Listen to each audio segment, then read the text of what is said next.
आज के इस वीडियो में हम बात करने वाले हैं एक बहुत ही बेहतरीन हाउस प्लान जिसका लेआउट प्लान आपके सामने है। इस प्लॉट के साइज की अगर हम बात करें तो 25 बाई 45 का ये प्लॉट है। 25 इसका फ्रंट है और 45 इसकी पूरी लंबाई है, यानी कि इसकी गहराई है पूरी। तो ये 25 बाई 45 का प्लॉट है। इसको हमने किस तरीके से डिजाइन किया है ये हम आपको सारी चीजें आपको 3D में दिखाने वाले हैं। उससे पहले हम ये देख लेते हैं कि इस वीडियो में क्या क्या डिटेल होने वाली है, प्लस इस प्लान में क्या क्या डिटेल होगा। सबसे पहले हम बात करते हैं कि हमारा जो है 25-45 का जो एरिया बनता है वो 1200 स्क्वायर फीट बनता है टोटल। उसका गज में अगर हम देखें तो 126 गज बनता है। और ग्राउंड फ्लोर पे हमने क्या क्या डिजाइन किया है वो सारी चीजें हमने यहाँ पे पॉइंट वाइज लिखी हुई हैं। तो पहला जो है आपको यहाँ पे पोर्च मिलता है, 2 बेडरूम मिलते हैं, 2 अटैच बाथरूम प्लस एक common bathroom. Drawing, dining, guest room, आप जो भी इसको समझना चाहें समझ सकते हैं। डाइनिंग स्पेस आपका होगा, प्लस इसमें आपको मंदिर भी मिलने वाला है, kitchen, stairs, plus car parking. Car parking तो फिलहाल जो प्लान हमने डिजाइन किया उसमें नहीं है, लेकिन उसको किस तरीके से अरेंज करना है वो मैं आपको यहाँ पे बताने वाला हूँ।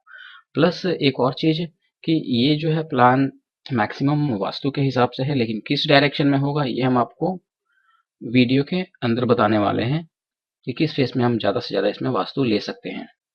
तो इस वीडियो को ध्यान से देखें, इतनी सारी डिटेल आपको यहाँ पे मिलने वाली है। प्लस इस वीडियो को हम जैसा कि 2D में आपको दिखा रहे हैं, प्लस 3D इंटीरियर प्लान हम आपको दिखाएंगे साइजेस के साथ।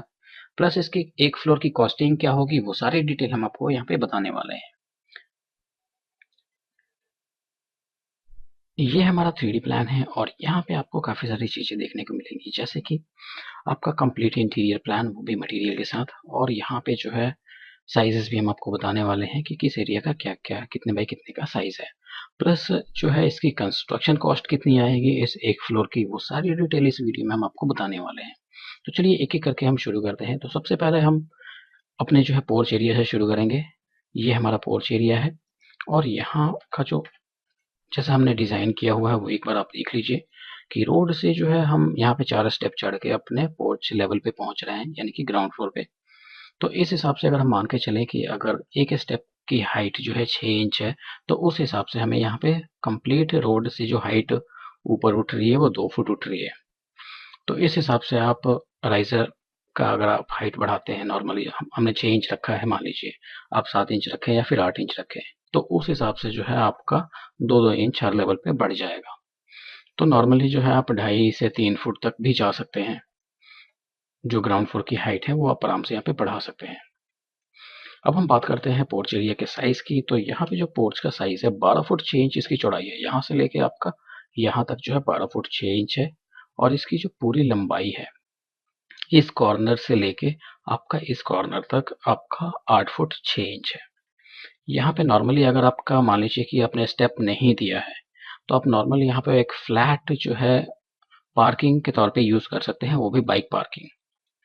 हाँ, ये कार पार्किंग भी मैं आपको बताऊंगा इस वीडियो में, लेकिन वो आगे बताने वाला हूँ। अभी आप फिलहाल बाइक पार्किंग के तौर पे इसको यूज कर सकते हैं इस प्लान में। नेक्स्ट जो हमारा आता है यहाँ पे घर का मेन डोर आता है। तो यहाँ पे हमने 4 फुट की मेन एंट्रेंस डोर दी है सिंगल पल्ले की, जिसकी हाइट आप नॉर्मली ग्राउंड फ्लोर की जो हाइट होगी उसके हिसाब से आप रख सकते हैं। मान लीजिए कि आपका जो है ग्राउंड फ्लोर की हाइट 10 फुट है, तो आप 7 फुट तक के डोर आप आराम से यूज कर सकते हैं, 7 फुट हाइट के। अगर आपका 11 फुट है तो उस हिसाब से आपका 1 फुट दरवाजे की हाइट बढ़ जाती है, 8 फुट हो जाती है। मान लीजिए कि आपने 12 फुट रखा है, तो 12 फुट के हिसाब से फिर आप 9 फुट भी जा सकते हैं। अब हम जैसे ही एंटर करते हैं तो यहाँ पे लेफ्ट हैंड साइड में जो है हमें सीढ़ी वाला स्पेस मिलता है। सीढ़ी हमारी जो है किस तरीके से जा रही है क्लॉकवाइज, यहाँ से हम चढ़ रहे हैं और यहाँ पे आके लैंड कर जाते हैं फर्स्ट फ्लोर पे। तो इस तरीके से जो है सीढ़ी की डिजाइन की गई है। और सीढ़ी की जो चौड़ाई है वो 3 फुट की है। और इसमें जो हमने स्टेप दिए हैं वो टोटल 19 होंगे। और इस ग्राउंड फ्लोर की जो हाइट हमने रखी है वो 11 फुट के हिसाब से रखी है। तो ये हो गया आपका बेसिक डिटेल सीढ़ी का। अब हम बात करते हैं कि सीढ़ी का जो स्पेस है हमने कितने फुट में यूज किया हुआ है। तो सीढ़ी का जो स्पेस है 6 फुट 4 इंच की चौड़ाई है। इस वॉल से लेके यहाँ से यहाँ तक आपका 6 फुट 4 इंच हो गया। और इसकी जो लंबाई है यहाँ से लेके आपका ये टॉयलेट वाली वॉल तक आपका 10 फुट 2 इंच का जो है स्पेस हो गया पूरा, आप देख सकते हैं। तो ये हो गया हमारा सीढ़ी वाले रूम का साइज। अब हम देखेंगे यहाँ पे किचन का साइज। तो किचन भी काफ़ी बड़ी आपको यहाँ पे मिल रही है। किचन का नॉर्मली जो देखिए एक बार लेआउट आप देख सकते हैं कि इसकी लेआउट हमने किस तरीके से अरेंज की हुई है। यहाँ पे एल शेप में आपका किचन काउंटर है। विंडो के जस्ट सामने जो है आपका कुकटॉप हो जाएगा, सिंक आपका यहाँ पे हो जाएगा और फ्रिज आपका यहाँ पे। तो यहाँ पे जो है हमने नॉर्मल जो है हर जगह पे जो है मार्बल फ्लोरिंग यूज की हुई है और किचन में जो है किचन का टॉप जो है ग्रेनाइट है और किचन की जो वॉल पे जो है 8 फुट तक आप नॉर्मल किसी भी डिजाइन का टाइल आप यूज कर सकते हैं। अब हम बात कर लेते हैं इसकी किचन के साइज की। तो किचन की जो चौड़ाई है वो है आपका 11 फुट और इसकी पूरी लंबाई है वो 8 फुट है। 11 बाई 8 का आपका किचन है जो कि काफी बड़ा किचन है। उसके बाद हम देखेंगे अपने ड्राइंग एंड डाइनिंग एरिया को जो कि काफी बड़ा है। यहाँ पे जो है ड्राइंग एंड डाइनिंग जो है कंबाइंड है। तो यहाँ पे आप देख लीजिए सोफा सीटिंग है और यहाँ पे जो है 6 लोगों के लिए डाइनिंग टेबल है और इस ड्राइंग रूम में 2 विंडोज हमने प्रपोज किए हुए हैं। तो इस तरीके से आपकी डिजाइनिंग यहाँ पे है और इसके लिए जो है ड्राइंग रूम के लिए जो है एलसीडी है वो हमारी जो है टॉयलेट वाली वॉल पे आ जाती है कुछ इस तरीके से। तो अब हम बात करते हैं कि ड्राइंग रूम का जो साइज है वो कितना हुआ। तो यहाँ पे जो है ड्राइंग रूम 16 फुट 9 इंच आपका सोफे वाली वॉल से लेके यहाँ पे एलसीडी वाली वॉल तक 16 फुट 9 इंच है और इसकी जो लंबाई है इस वॉल से लेके यहाँ तक किचन की वॉल तक 17 फुट 3 इंच है। तो इस हिसाब से जो है डाइनिंग हॉल काफी बड़ा है क्योंकि यहाँ पे देख सकते हैं कि यहाँ पे सोफा रखने के बाद भी आपके पास इतनी स्पेस बच रही है जो कि मूवमेंट के लिए बहुत ही सही है। अब हम यहाँ पे देख लेते हैं कि सीढ़ी के नीचे वाली जो स्पेस है आप किस तरीके से यूज कर सकते हैं। सीढ़ी के नीचे वाली स्पेस जो है आप नॉर्मल एक वॉश बेसिन लगा सकते हैं या फिर वॉशिंग मशीन यहाँ पे लगा सकते हैं। इसीलिए हमने थोड़ी सी जो है ये वॉल को एक्सटेंड कर दिया है जिससे कि यहाँ की जो प्राइवेसी है थोड़ी सी मेंटेन रहे। अगर आप चाहें तो नॉर्मली जो सीढ़ी से आप 3 फुट छोड़ के बाकी वॉल यहाँ पे लगा सकते हैं जिससे कि और भी थोड़ी सी प्राइवेसी मेंटेन हो जाएगी। और इस ये जो है हमारा एक कॉमन टॉयलेट है जिसका साइज मैं आपको बता देता हूँ। इसकी चौड़ाई जैसा कि हमने सीढ़ी वाले एरिया की बताया 6 फुट 4 इंच इसकी चौड़ाई है और इसकी जो लंबाई है वो है 6 फुट 9 इंच। इसमें आप देख सकते हैं कि यहाँ पे वॉश बेसिन है और यहाँ पे डब्ल्यूसी है। ये स्पेस काफी बड़ा है तो अगर आप अंदर में भी कुछ जैसे कि वॉशिंग मशीन रखना चाहें तो यहाँ पे भी आप रख सकते हैं। तो ये हो गया आपका। अब हम यहाँ पे देखेंगे नेक्स्ट जो है हमारा मंदिर है। मंदिर वाला एरिया जो है हमने इसलिए दिया है क्योंकि काफी लोगों की ये डिमांड होती है कि यार घर में जो है मंदिर नहीं होता तो मंदिर हमने यहाँ पे ऐड किया हुआ है क्योंकि ये एक वास्तु प्लान है और किस डायरेक्शन में है वो मैं आपको आगे बताऊंगा। यहाँ पे आप देख सकते हैं कि यहाँ पे हमने छोटी सी स्पेस एक निकाली हुई है मंदिर के लिए। तो इसका जो साइज आपका बनता है यहाँ पे ऐसे बताता हूँ 4 फुट जो है इसकी ये जो है पूरी चौड़ाई है। यहाँ से देख लीजिए 4 फुट इसकी चौड़ाई है। बाकी जो है आपका यहाँ तक ये जो डोर जहाँ पे खत्म हो रही है वहां पे भी आप बॉल लगा सकते हैं और नॉर्मल अगर इसकी पूरी लेंथ की बात करें यहाँ से लेके यहाँ तक तो आपका 11 फुट 4 इंच बनता है पूरा ये। तो इस हिसाब से मंदिर के लिए भी यहाँ पे स्पेस मिल जाती है हमको। उसके बाद हम बात करेंगे बेडरूम 1 का। तो यहाँ पे बेडरूम में आप देख सकते हैं कि बेडरूम में हमने किस तरीके से यहाँ पे अरेंज किया हुआ है। यहाँ पे आपको किंग साइज बेड मिलता है, एक अलमारी, यहाँ पे हमने 2 साइड टेबल रखे हैं दोनों साइड में और सामने आपको एलसीडी मिल जाता है और फ्लोरिंग में आपको वुडन प्लस वॉल पे आपको वॉलपेपर मिल जाता है, पीछे आपको विंडो मिल जाती है। तो इतनी सारी चीजें आपको यहाँ पे मिल रही है। तो अब हम बात कर लेते हैं इस रूम के साइज की। तो इस रूम का साइज जो है 11 फुट 9 इंच इसकी चौड़ाई है। यहाँ से लेके आपका ये एलसीडी वाली वॉल तक 11 फुट 9 इंच है और इसकी पूरी जो लेंथ है वो 13 फुट है। तो इतना बड़ा रूम है, काफी अच्छा स्पेस इसमें मिल रहा है आपको। उसके बाद जो है हम बात करते हैं बेडरूम 2 की। तो बेडरूम 2 का जो साइज है वो भी ऑलमोस्ट सिमिलर है, थोड़ा सा फर्क है इसमें। तो यहाँ पे भी आप देख सकते हैं कि सारे फर्नीचर आइटम्स इसमें भी अवेलेबल हैं जैसा कि अलमारी, bed, LCD, side table, wooden flooring, ये सारी चीजें इसमें भी अवेलेबल हैं और इसमें आपको 2 विंडो ऑप्शन मिलते हैं। तो अब हम बात कर लेते हैं इस रूम के साइज की। तो इसकी जो चौड़ाई है एलसीडी वॉल से लेके ये इस विंडो की वॉल तक जो है आपका 11 फुट 4 इंच है और इसकी जो लेंथ हमने रखी है वो कंप्लीट 13 फुट रखी है। तो सिर्फ 4 या 5 इंच का फ़र्क है, वो आपका 11 फुट 9 इंच का है और ये आपका 11 फुट 4 इंच का है, तो 5 इंच का फ़र्क हुआ। अब हम बात कर लेते हैं, यहाँ पे हमने 2 कॉमन टॉयलेट दिए हैं, तो यहाँ पे एक छोटा और एक बड़ा है। सबसे पहले हम बात करते हैं जो बेडरूम 1 का टॉयलेट है, उसके साइज़ की अगर हम बात करें तो 6 फुट 10 इंच इसकी ये चौड़ाई है और लंबाई हमने 4 फुट ही रखी है। उसके बाद जो है ये वाला जो टॉयलेट है, बेडरूम 2 से जो अटैच है, उसका साइज़ हमने 4 फुट 6 इंच बाय 4 फुट का रखा हुआ है। यहाँ पे आपको थोड़ा-सा जो है इसका इक्वल लग रहा होगा, लेकिन ये इक्वल नहीं है, जो मैंने डायमेंशन बताई है वही है। अगर आपको इक्वल रखना है तो आप इक्वल भी रख सकते हैं, कोई फ़र्क नहीं पड़ता। नॉर्मली हमने इस तरीके से डिज़ाइन किया है कि ये पेरेंट्स हो सकते हैं और ये जो है बेडरूम 2 चिल्ड्रन हो सकते हैं, बच्चे हो सकते हैं, चाइल्ड हो सकते हैं उनके।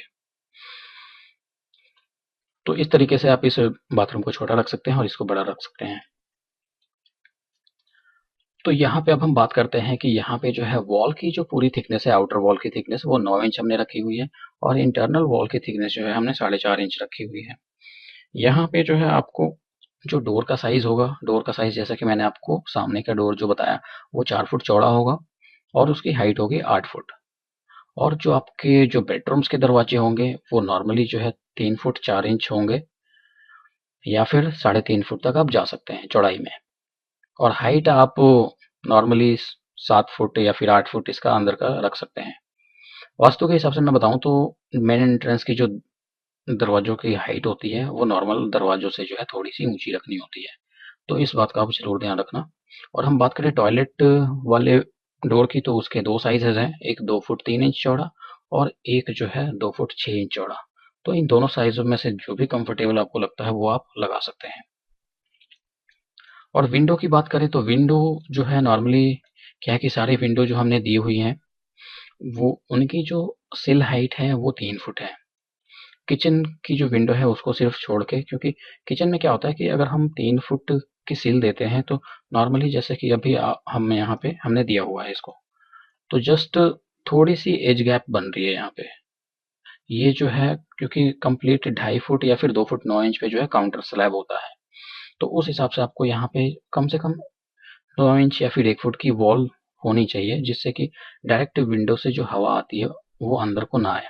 इससे क्या होगा कि गैस स्टोव अगर जल रहा है तो वो बुझ भी सकता है। तो इस वजह से यहाँ पे 1 फुट की जो है नॉर्मली अगर मैं बोलूँ तो इसकी जो सील हाइट है वो 4 फुट पे होनी चाहिए किचन की। तो इस बात का आप ज़रूर ध्यान रखें। बाकी सारी विंडो की जो सील हाइट होती है, अगर फीट इंच में बोलें तो आपका फीट में जो है 3 फुट होता है और में अगर बात करें तो 1000 होता है। अब हम इसके वास्तु डायरेक्शन देख लेते हैं कि किस डायरेक्शन में सबसे ज़्यादा हमें वास्तु मिलने वाला है। तो ये आपको साउथ फेसिंग में मैक्सिमम वास्तु मिलने वाला है, सिर्फ एक चीज़ को छोड़ के। सारी चीज़ें आपकी प्लानिंग जो है वास्तु के हिसाब से है, टॉयलेट, बेडरूम, मंदिर, ड्राइंग, डाइनिंग, सारी चीज़ें, किचन। यहाँ पे जो एक चीज़ है वो सिर्फ एंट्रेंस है, और वो हमने एंट्रेंस यहाँ पे क्यों दिया है, वो भी आप सुन लीजिए कि यहाँ पे जो साउथ फेसिंग में है सिर्फ एक एंट्रेंस ऑप्शन मिलता है और वो होता है साउथ ईस्ट वाला कॉर्नर साइड में।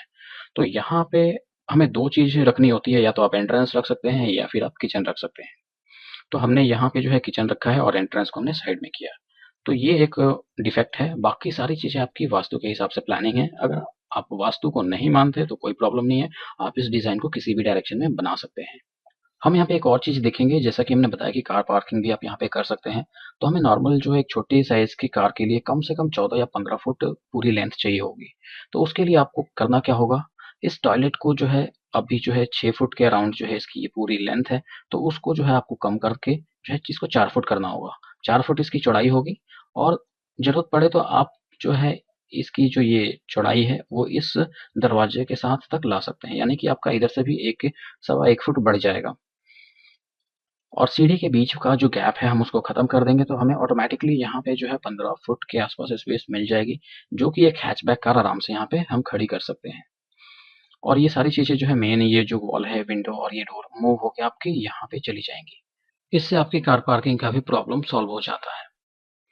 अब हम बात कर लेते हैं इस प्लान की कॉस्टिंग की। तो इस प्लान की जो कॉस्टिंग होगी आपका 15 से 18 लाख के बीच में आपकी इसकी कॉस्टिंग आने वाली है। और इस 15 से 18 लाख में जो है आपकी सारी चीज़ें इंक्लूड होंगी। जो चीज़ें इंक्लूड नहीं होंगी वो है सिर्फ आपका लूज फर्नीचर। बाकी सारी जो फिनिशिंग है, जैसा कि वॉल पे क्या है, नीचे फ्लोर पे क्या है, प्लस जहाँ भी हमने जो मटेरियल यूज़ किया है वो आपका एज इट इज़ आप रख सकते हैं, या फिर अपने हिसाब से उस हिसाब से मटेरियल आप चूज़ कर सकते हैं। आपको वॉलपेपर लगाना है या फिर पेंट या फिर नॉर्मल टाइल, तो इस तरीके से जो भी हमने फिनिशिंग दी हुई है वो सारी चीज़ें इंक्लूड होंगी, प्लस दरवाजे विंडो भी इसमें इंक्लूड रहेंगे आपके। बस आपके जो लूज आइटम्स हैं, फर्नीचर और किचन के एक दो एक्सेसरीज, वो इसमें इंक्लूड नहीं है। तो इस बात का आप ज़रूर ध्यान रखें। और ये जो कॉस्टिंग मैंने बताई है ये सिर्फ आपकी ग्राउंड फ्लोर की कॉस्टिंग है। उम्मीद करता हूँ इस वीडियो से काफ़ी लोगों की हेल्प हुई होगी और होने वाली है, इसलिए इस वीडियो को ज़्यादा से ज़्यादा शेयर करें जिससे दूसरों की भी हेल्प हो सके। वीडियो देखने के लिए धन्यवाद।